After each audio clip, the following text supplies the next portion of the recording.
Connecticut needs more housing, and today a big step forward in getting it. Yeah, in fact, the governor signed legislation that requires towns to come up with a new plan. Your chief political reporter, Susan Raff, is live right now in Hartford at the state capitol tonight. Susan? Mark, it certainly wasn't easy getting to this point. In fact, this is now the second housing legislation. Governor Lamont vetoed the first one because he felt that the state had too much control. But over the past few months, he's been working heavily with town leaders to try to come up with something better. Oak Grove is one of the newest neighborhoods in Norwalk, 69 apartments on West Cedar Street. It's also where Governor Lamont, lawmakers, and a few town leaders decided to stress the importance of why the state needs more housing. Governor Lamont says Connecticut's economy can't grow if people can't find a place to live. All the young families that are looking to get a start in Connecticut.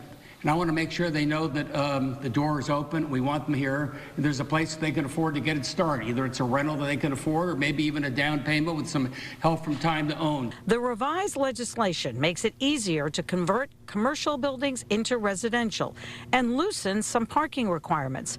This new subdivision has market rate and affordable housing, plus 7 apartments for those who are homeless. What we see around us is an opportunity to reduce the stigma that is often associated with affordable housing, which makes housing policy so difficult to tackle.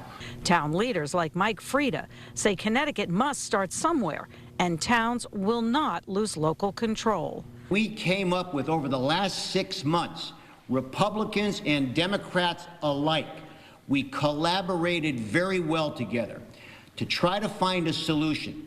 I've said it before. Is it perfect? Nothing's perfect in life. However, this is a good bill. Housing has become political. The GOP House leader says when you promise everything to everyone, the reality is nobody gets what they're expecting. And I think at the end of the day, you make the case to the people. This is really important for their kids, important for our economic future.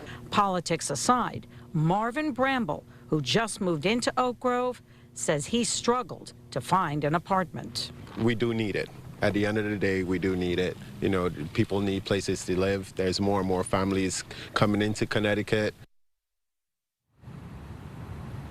So you may be curious as to when some of these changes are going to start happening. Well, we're told as early as next month. And there could be a lot of changes with regulations, which is something that many town leaders have concerns about. But overall, people agree that Connecticut needs more housing, and this could be a way to make it happen. Your chief political reporter, Susan Raff, Channel 3, live at the state capitol tonight. All right, Susan, thank you.